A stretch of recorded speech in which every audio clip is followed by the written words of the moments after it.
தொழில் தொடங்கும் போது தேர்ந்தெடுக்க வாய்ப்புள்ள நிறுவன வகைகளை பார்க்கலாம். இதில் மொத்தம் 4 வகைகள் உள்ளது. தனிநபர் நிறுவனம், சோல் ப்ரொப்ரைட்டர்ஷிப்.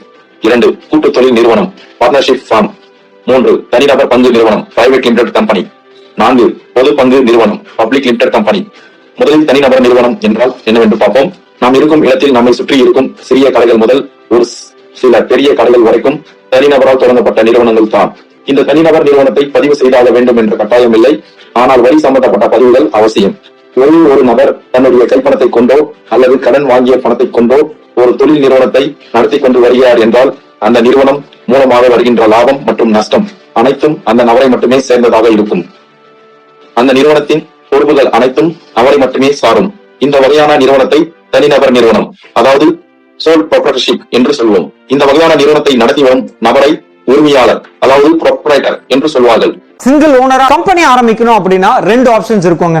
ஒண்ணு வந்து பாத்தீங்கன்னா ப்ரொப்ரைட்டர்ஷிப் ஃபார்ம், ரெண்டாவது வந்து 1% கம்பெனி. ப்ரொப்ரைட்டர்ஷிப்னா என்னன்னு பாத்துறலாங்க. ப்ரொப்ரைட்டர்ஷிப் ஃபார்ம் அப்படின்றது என்னன்னா சிங்கிள் ஓனர், அந்த ஒரே ஒரு ஓனர் தன்னுடைய முதலீட போட்டு இந்த பிசினஸ் ஆரம்பிக்கிறாரு. சோ இதுதான் நம்ம வந்து ப்ரொப்ரைட்டர்ஷிப் ஃபார்ம் அப்படின்னு சொல்றோங்க. சிங்கிள் ஓனர் அவர் தான் இந்த பிசினஸ்க்கு என்டையர் ரெஸ்பான்சிபிலிட்டி, அதுல வரக்கூடிய லாபத்துக்கும் இவர் தான் பொறுப்பு, நஷ்டத்துக்கும் இவர் தான் பொறுப்பு. சோ இதுதாங்க நம்ம வந்து ப்ரொப்ரைட்டர்ஷிப் ஃபார்ம் அப்படின்னு சொல்றோம்.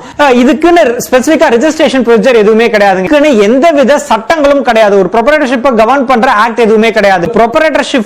இந்த ப்ரொப்ரைட்டர்ஷிப் டைப் ஆஃப் பிசினஸ்க்கு பான் கார்டு அப்படின்றதே கிடையாதுங்க.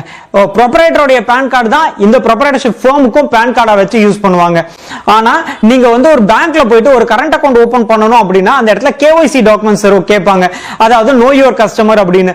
அதுல இந்த ப்ரொப்ரைட்டர்ஷிப் ஃபார்முக்கு ஏதாவது ப்ரூஃப் கொடுங்க அப்படின்னு சொல்லி கேட்பாங்க. சோ அதுக்கு நீங்க வந்து ஒரு MSME லைசென்ஸோ இல்ல வந்து ஒரு GST லைசென்ஸியோ இல்ல வேற ஏதாவது கவர்மெண்ட் லைசென்ஸியோ நீங்க வந்து ப்ரூஃபா கொடுத்து ஒரு கரண்ட் அக்கவுண்ட் அப்படின்றத ஓபன் பண்ணலாம்.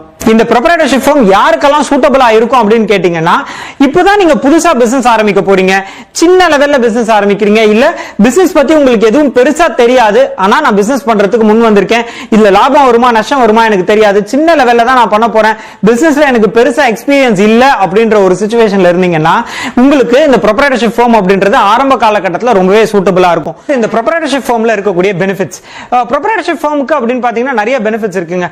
முக்கியமா வந்து பாத்தீங்கன்னா டாக்ஸ் பெனிஃபிட்ஸ். நீங்க ஒரு இண்டிவிஜுவலா ஒரு சாலரிடா இருக்கும்போது உங்களுக்கு வந்து டாக்ஸ் பெனிஃபிட்ஸ் இருக்கும். அதாவது முதல் 2.5 லட்சம் ரூபாய் நீங்க வரைக்கும் எந்த விதமான டாக்ஸும் பே பண்ண தேவையில்லை. உங்களோட வருமானம் அப்படின்றது கிட்டத்தட்ட 5 லட்சம் ரூபாய் வரைக்கும் போகுது அப்படின்றப்ப நீங்க வந்து 10% டாக்ஸ் கட்டியிருப்பீங்க. 5 லட்சம் ரூபாயில இருந்து 10 லட்சம் ரூபாய் வரைக்கும் உங்களுடைய வருமானம் போகுது அப்படின்றப்ப நீங்க வந்து 20% டாக்ஸ் கட்டியிருப்பீங்க. 10 லட்சம் ரூபாய்க்கு மேல போகுது அப்படின்னா 30% டாக்ஸ் கட்ட வேண்டியிருக்கும்.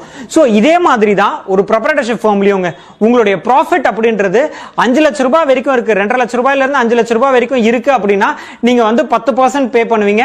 10 லட்சம் ரூபாய் வரைக்கும் போகுது அப்படின்னா நீங்க 20% டாக்ஸ் பே பண்ண வேண்டியிருக்கும். 10 லட்சம் ரூபாய்க்கு மேல உங்களுடைய லாபம் அப்படின்றது போகுது அப்படின்றப்ப நீங்க வந்து 30% அப்படின்னு டாக்ஸ் பே பண்ண வேண்டியிருக்கும். சோ இந்த மாதிரி டாக்ஸ்ல ஸ்லாப்ஸ் இருக்கு, அது ஒரு முக்கியமான அட்வான்டேஜ். ரெண்டாவது வந்து பாத்தீங்கன்னா ஈஸி டு ஆபரேட், அதாவது இந்த ப்ரொப்ரைட்டர்ஷிப் ஃபார்முக்கு அப்படின்னு எந்த விதமான லீகல் கம்ப்ளைன்சஸும் எதுவுமே கிடையாதுங்க. சோ அதனால இந்த ப்ரொப்ரைட்டர்ஷிப் ஃபார்மை நீங்க ஈஸியா ஆபரேட் பண்ண முடியும். அண்ட் மூணாவது வந்து பாத்தீங்கன்னா டிசிஷன் மேக்கிங். சோ இதுல நீங்க மட்டும் தான் ஓனர். சோ யார்கிட்டயும் நீங்க போயிட்டு இந்த முடிவை நான் எடுக்கலாமா வேண்டாமா அப்படின்ற மாதிரி அவங்களை கன்வின்ஸ் பண்ண வேண்டிய அவசியம் இருக்காது. சோ எது உங்களுக்கு சரியான முடிவு அப்படின்னு நினைக்கிறீங்களோ அதை ரொம்ப ஈஸியா நீங்க வந்து டிசைட் பண்ண முடியும். சோ இது இன்னொரு அட்வான்டேஜ். இந்த ப்ரொப்ரைட்டர்ஷிப் ஃபார்ம்ல எந்த அளவுக்கு அட்வான்டேஜஸ் இருக்கோ அதை விட அதிகமா டிஸ்அட்வான்டேஜஸும் இருக்குங்க. முக்கியமா வந்து பாத்தீங்கன்னா இந்த ப்ரொப்ரைட்டர்ஷிப் அப்படின்றது suitable only for small businesses. அதாவது நீங்க உங்களுடைய பிசினஸ் ரொம்ப சின்ன லெவல்ல பண்ணும்போது இது உங்களுக்கு சூட்டபிளா இருக்கும். பட் கொஞ்சம் பெருசா வளர்றதுக்கு இது சூட்டபிளா இருக்காதுங்க. முக்கியமா இதுல நீங்க வந்து இன்வெஸ்டர்ஸ் அப்படின்றவங்கள கூட்டு வர முடியாது. நீங்க உங்களோட பிசினஸ் கொஞ்சம் சக்சஸ்ஃபுல்லா போகுது, இதை எக்ஸ்பேண்ட் பண்ணணும்னு நினைக்கிறீங்க, அதுக்கு ஃபண்ட் வேணும், இன்வெஸ்டர்ஸ் வேணும் அப்படின்னும் போது இன்வெஸ்டர்ஸ் ப்ரொப்ரைட்டர்ஷிப் ஃபார்ம்ல இன்வெஸ்ட் பண்ண மாட்டாங்க. அதே மாதிரி டாக்ஸ்ல நிறைய வந்து எக்ஸ்பென்சஸ் நீங்க காமிக்க முடியாது. அதாவது நீங்க வந்து ஒரு வெஹிக்கிள் வாங்குறீங்க, கம்பெனியோட செலவுக்காக கம்பெனியோட பர்பஸ்க்காகவே இருந்தாலும் நீங்க அதை வந்து கம்பெனியோட எக்ஸ்பென்சஸ்ல நீங்க காமிக்க முடியாது. அதுவே ஒரு பிரைவேட் லிமிடெட் கம்பெனியோ 1% கம்பெனியோ இருந்தால் அதை வந்து கம்பெனியோட பர்பஸ்க்கு வாங்கக்கூடிய வெஹிக்கிள்ஸை கூட நீங்க வந்து டாக்ஸ் எக்ஸம்ஷன்ல நீங்க கொண்டு வர முடியும். சோ இந்த மாதிரி நிறைய டிஸ்அட்வான்டேஜஸ் ப்ரொப்ரைட்டர்ஷிப் ஃபார்ம்ல இருக்குங்க. அடுத்து 1% கம்பெனி, இதை சுருக்கமா ஓபிசி அப்படின்னு சொல்லுவாங்க. நிறைய டைப்ஸ் ஆஃப் பிசினஸ் என்டிட்டிஸ் இருக்கு இல்லைங்களா? Proprietorship firm, partnership firm, private limited, public limited. So இந்த மாதிரி பிசினஸ் என்டிட்டிஸ்ல ரீசெண்டா உருவாக்கப்பட்ட ஒரு பிசினஸ் என்டிட்டி தான் இந்த 1% கம்பெனி இல்ல ஓபிசி அப்படின்னு சொல்லுவோம். இது வந்து பாத்தீங்கன்னா 2013ல இந்தியன் கம்பெனிஸ் ஆக்ட்ல திருத்தம் கொண்டு வரும்போது இந்த டைப் ஆஃப் என்டிட்டியை இன்ட்ரோடியூஸ் பண்ணிருந்தாங்க. இந்த ஓபிசி அப்படின்றது எதுக்காக இன்ட்ரோடியூஸ் பண்ணிருந்தாங்க அப்படின்னு பாத்தீங்கன்னா, பொதுவா பிரைவேட் லிமிடெட் கம்பெனி அப்படின்றது ஃபார்ம் பண்றதுக்கு நம்மளுக்கு மினிமம் 2 பேர் வேணும். அதாவது 2 டைரக்டர்ஸ் 2 ஷேர் ஹோல்டர்ஸ் தேவைப்படுவாங்க. ஆனா இந்த ப்ரொப்ரைட்டர் அப்படின்றதுல இருந்து பிரைவேட் லிமிடெட் கம்பெனியா கன்வெர்ட் ஆகும்போது அந்த இடத்துல ஒரு பர்சன் தான் இருப்பாரு.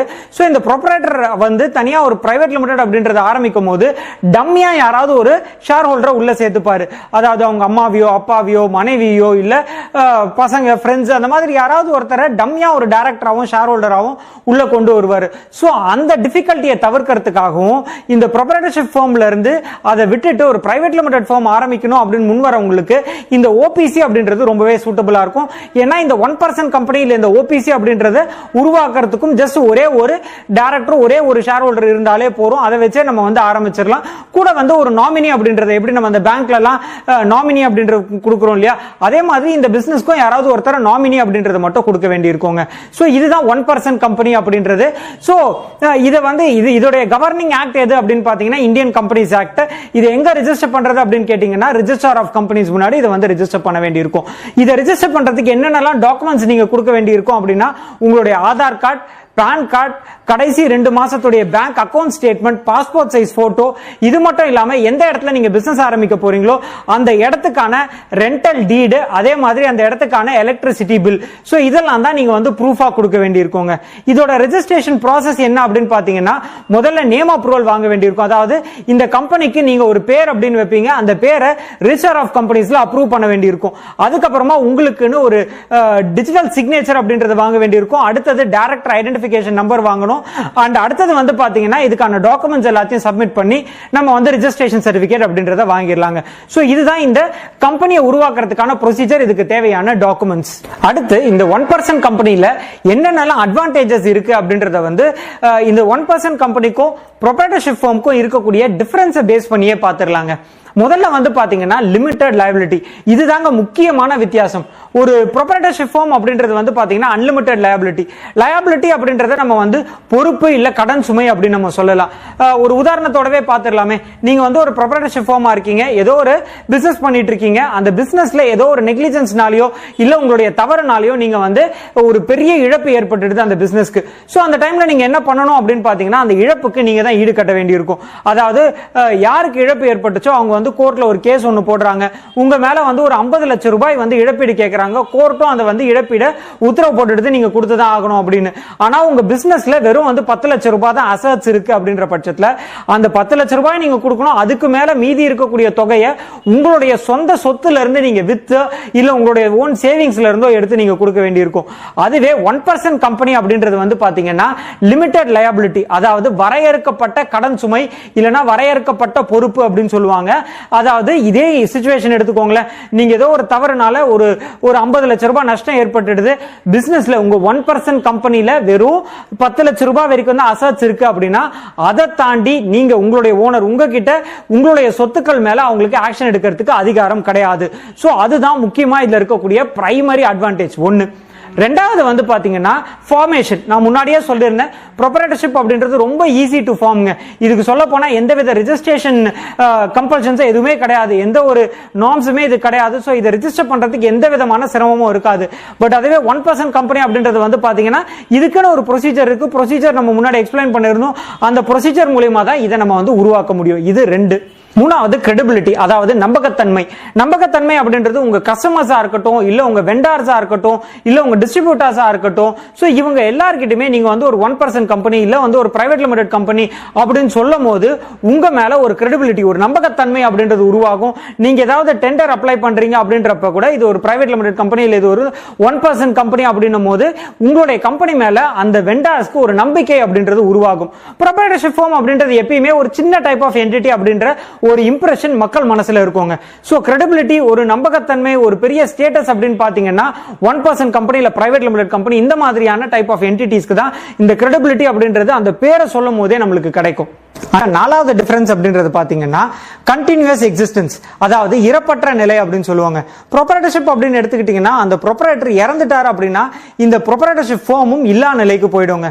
அதாவது இதுல இருக்கக்கூடிய லைசன்ஸையோ பெர்மிஷன்ஸையோ எதையுமே தன்னுடைய வாரிசுகளுக்கு டிரான்ஸ்ஃபர் பண்ண முடியாது இந்த ப்ரொப்ரைட்டரால. ஏன்னா அத்தனையுமே இந்த ப்ரொப்ரைட்டருடைய பேன் கார்டை பேஸ் பண்ணி எடுத்திருக்கிறதுனால இந்த ப்ரொப்ரைட்டர் அப்படின்றது இறந்துட்டாரு அப்படின்ற பட்சத்துல இந்த கம்பெனி இந்த ப்ரொப்ரைட்டர்ஷிப் ஃபார்ம் அப்படின்றது அப்படியே அவருடைய வாரிசுகளுக்கு போயிடாது. அதன் மூலமா கிரியேட் பண்ண அசட்ஸ் வேணா அந்த வாரிசுகள் எடுத்துக்க முடியுமே தவிர அப்படியே இந்த ப்ரொப்ரைட்டர்ஷிப் ஃபார்ம் இதோடைய லைசன்ஸ் அத்தனையும் அவங்களுடைய வாரிசுகள் எடுத்துக்க முடியாதுங்க. அதுவே 1% கம்பெனி அப்படின்னு பாத்தீங்கன்னா கண்டினியூஸ் எக்ஸிஸ்டன்ஸ், அதாவது இந்த 1% கம்பெனில இருக்கக்கூடிய இந்த டைரக்டரோ ஷேர் ஹோல்டரோ இறந்துட்டாரு அப்படின்ற பட்சத்துல கூட அந்த நாமினி அப்படின்றவங்க ஸ்டெப் இன் பண்ணி அவங்க வந்து இந்த கம்பெனியை டேக் ஓவர் பண்ணி நடத்த முடியும். பட் அதுவே இந்த ப்ரொப்ரைட்டர்ஷிப் ஃபார்ம்ல அந்த மாதிரி பண்ண முடியாது. சோ இதெல்லாம் தான் ஒரு ப்ரொப்ரைட்டர்ஷிப் ஃபார்முக்கும் 1% கம்பெனிக்கும் இடையில இருக்கக்கூடிய மேஜர் டிஃபரன்சஸ். ஸோ 1% கம்பெனியோட மினிமம் பேட் ஆஃப் கேபிட்டல் வந்துட்டு பாத்தீங்க அப்படின்னா less than not equal to 50 lakhs rupees. அப்புறம் அவங்களோட மேக்ஸிமம் டர்ன் ஓவர் வந்துட்டு 2 crore rupees இருக்கணும். அடுத்து கூட்டு தொழில் நிறுவனம். ஒன்றுக்கு மேற்பட்ட நபர்கள் கூட்டு சேர்ந்து தொழில் தொடங்க ஆசைப்பட்டால் அவர்களுக்கு இருக்கின்ற மிகச்சிறந்த வாய்ப்பாக கூட்டு தொழில் நிறுவனம் இருக்கும். இந்த கூட்டு தொழில் நிறுவனத்தை ஆடிட்டர் மூலமாகவும் அல்லது அவரின் உதவியாளர் மூலமாகவும் மாவட்ட பதிவு அலுவலகத்தில் பதிவு செய்வதன் மூலமாக இந்த நிறுவனத்தை தொடங்கலாம். இதற்கென்று தனியாக பத்திரம் எழுதி அதில் யார் யார் எவ்வளவு முதலீடு, யார் யாருக்கு எவ்வளவு லாபம் என அனைத்து தகவல்களையும் பதிவு செய்யலாம். பதிவு செய்து 10 இருந்து 15 நாட்களுக்குள் நீங்கள் பார்க்கும் இந்த டாக்குமெண்ட் போல் உங்களுக்கு கிடைக்கும். இந்த நிறுவனம் ஆரம்பிப்பதில் இருக்கும் குறை என்னவென்றால் இந்த நிறுவனத்தை ஒவ்வொரு வருடமும் ரெனிவல் செய்ய வேண்டும். அப்படி செய்யாத பட்சத்தில் அந்த பத்திரம் செல்லாததாக ஆகிவிடும். இந்த நிறுவனத்தின் உரிமையாளர்கள் கூட்டாளிகள், அதாவது பார்ட்னர்ஸ் என்று அழைப்பார்கள். இதில் வருகின்ற லாபம் நஷ்டம் எதுவாக இருந்தாலும் டாக்குமெண்டில் சொன்னது போல் அவர்களுக்கான பங்கு பிரித்துக் கொள்ள வேண்டும். நிறுவனத்தின் நடவடிக்கைகளுக்கு அனைவரும் பொறுப்பாவார்கள். இதில் அதிகபட்சம் 10 நபர்கள் வரை கூட்டாளியாக சேரலாம். இந்த நிறுவனத்தின் நடவடிக்கைகள் மூலமாக ஏதாவது கடன் ஏற்பட்டாலோ அல்லது நிறுவனம் திவாலாகும் பட்சத்திலோ கூட்டாளிகள் தனிப்பட்ட முறையில் வைத்திருக்கும் சொத்தை கூட பறிமுதல் செய்ய கடன் கொடுத்தவருக்கு உரிமை உண்டு. இந்த கூட்டு தொழில் நிறுவனத்தை தேர்ந்தெடுக்க ஒருவரிடம் பணமும் இன்னொருவரிடம் தொழில் துறை சார்ந்த அறிவும் இன்னொருவரிடம் தொழில் அனுபவம் இருக்கும் பட்சத்தில் இவர்கள் அனைவரும் இணைந்து தொழில் தொடங்க மிகச்சிறந்த வாய்ப்பாக இந்த கூட்டு தொழில் நிறுவனம் இருக்கும். ஓகே ஃப்ரெண்ட்ஸ், இப்போ வந்து பிரைவேட் லிமிட் கம்பெனிக்கும் பப்ளிக் லிமிட் கம்பெனிக்கும் ஒரு சின்ன எக்ஸ்பிளனேஷன் கொடுக்கலான்னு இருக்கேன். ஸோ பிரைவேட் லிமிட் கம்பெனி அப்படின்னா என்னன்னு பார்த்தீங்கன்னா அவங்களுக்கு தெரிஞ்சவங்க மூலமா ஷேர்ஸ் எல்லாம் வந்து விற்று அதை கம்பெனியா ஸ்டார்ட் பண்றதுக்கு பேர் தான் வந்து private limit company. Public limit company அப்படின்னா என்னன்னா நேரடியாக பப்ளிக்டே போயிட்டு நாங்கள் வந்து இந்த மாதிரி ஒரு கம்பெனி ஸ்டார்ட் பண்றோம், அதுக்காக ப்ராஸ்பெக்டஸ் இஷ்யூ பண்ணி நீங்க சப்ஸ்கிரைப் விருப்பப்பட்டால் நீங்க சப்ஸ்கிரைப் பண்ணலாம். நம்ம நேரம் பப்ளிக்டே போய் அமௌண்ட் கலெக்ட் பண்றதுனால வந்து இதுக்கு பேர் public limit company. Private company and public company இது ரெண்டும் வந்து நம்ம ஈஸியாக டிஃபரன்ஷியேட் பண்ணியே காட்டிடலாம். ஓகே, ஸோ பிரைவேட் கம்பெனி படி பார்த்தீங்கன்னா மினிமம் நம்பர் ஆஃப் மெம்பர்ஸ் வந்துட்டு 2 members, பட் பப்ளிக் கம்பெனியில் வந்துட்டு மினிமம் நம்பர் ஆஃப் மெம்பர்ஸ் வந்து 7 members. இதுவே பிரைவேட் கம்பெனியில் மினிமம் நம்பர் ஆஃப் மெம்பர்ஸ் வந்துட்டு மேக்ஸிமம் நம்பர் ஆஃப் மெம்பர்ஸ் வந்து 200 members தான். இது வந்து ஒரு விதமான ரெஸ்ட்ரிக்ஷன். பப்ளிக் லிமிட் கம்பெனியில் இந்த ரெஸ்ட்ரிக்ஷன் இல்லை, நோ லிமிட், எவ்வளோ வேணாலும் இருக்கலாம். பிரைவேட் கம்பெனியில் மினிமம் நம்பர் ஆஃப் டைரக்டர்ஸ் 2 பேர் இருக்கலாம், பட் பப்ளிக் லிமிட் கம்பெனியில் வந்துட்டு மினிமம் நம்பர் ஆஃப் டைரக்டர்ஸ் வந்துட்டு 3 பேர் இருக்கணும். அதுக்கப்புறம் ட்ரான்ஸ்ஃபர் ஆஃப் ஷேர்ஸ் படி பார்த்தீங்க அப்படின்னா பிரைவேட் லிமிட் கம்பெனி வந்துட்டு ட்ரான்ஸ்ஃபர் ஆஃப் ஷேர்ஸ் வந்துட்டு ரொம்ப காம்ப்ளிகேட்டாக இருக்கும், கஷ்டமா இருக்கும். அதே பப்ளிக் லிமிட் கம்பெனியில் வந்துட்டு ஈஸியாக வந்துட்டு நம்ம ஷேரை ட்ரான்ஸ்ஃபர் பண்ணிக்கலாம். அதுக்கப்புறம் வந்துட்டு பார்த்தீங்கன்னா பிரைவேட் லிமிட் கம்பெனி வந்துட்டு ப்ராஸ்பெக்டஸ் இஷ்யூ பண்ண முடியாது பப்ளிக்கு, ஆனால் பப்ளிக் லிமிட் கம்பெனி வந்துட்டு ப்ராஸ்பெக்டஸ் இஷ்யூ பண்ணலாம். அதுக்கப்புறம் வந்துட்டு பிரைவேட் லிமிட் கம்பெனி வந்துட்டு பப்ளிக்ல இருந்து டெபாசிட்ஸ் எதிர்பார்க்க முடியாது, பட் பப்ளிக் லிமிட் கம்பெனி வந்துட்டு டெபாசிட்ஸ் அக்செப்ட் பண்ணலாம் பப்ளிக்ல இருந்து. இதுக்கப்புறம் on the basis of limitation of shares படி வந்துட்டு 2 விதமா பிரிக்கிறாங்க. Companies limited by shares, companies limited by guarantee. Okay, companies limited by shares அப்படின்னா என்னன்னு பாத்தீங்கன்னா ஒரு பர்சன் வந்துட்டு இவ்வளவு ஷேர் வாங்கியிருக்காரு அப்படின்னா அந்த ஷேரோட ஃபுல் அமௌண்ட் மட்டும் அவர் கட்டினால் போதும். ஓகேவா ஃப்ரெண்ட்ஸ்? ஸோ இதான் வந்துட்டு கம்பெனிஸ் லிமிடெட் பை ஷேர்ஸ். வந்து ஒரு 100 ஷேர்ஸ் வாங்கியிருக்காரு, ஒரு ஷேரோட வேல்யூ 100 rupees அப்படின்னா வந்துட்டு அவர்கிட்ட இருந்து 10,000 rupees மட்டும் வாங்கிட்டு விட்டுருவாங்க. ஸோ அவ்வளோதான் அவரோட liability. Next one companies limited by guarantee. Companies limited by guarantee அப்படின்னா வந்துட்டு நீங்க வந்துட்டு அந்த கம்பெனில என்டர் ஆகும்போது நீங்க வந்து ஒரு அமௌண்ட் வந்து கேரண்டி பண்ணிருப்பீங்க. அதாவது இந்த கம்பெனி வந்துட்டு வைண்ட் அப் ஆகும் பொழுது அதோட லைபிலிட்டிஸ் அடைக்கிறதுக்கு அந்த கம்பெனியோட அசட்ஸ்லாம் பத்தல அப்படின்னா நீங்க கேரண்டி பண்ண அமௌண்ட் வந்துட்டு நீங்க வந்துட்டு அந்த கம்பெனிக்கு கொடுக்கணும். ஸோ இதான் வந்துட்டு companies limited by guarantee. So இதுக்கப்புறமா வந்துட்டு ஏகப்பட்ட டைப்ஸ் ஆஃப் கம்பெனிஸ் இருக்கு. Holding company, subsidiary company, foreign company, government company, small company, government company, Nidhi company.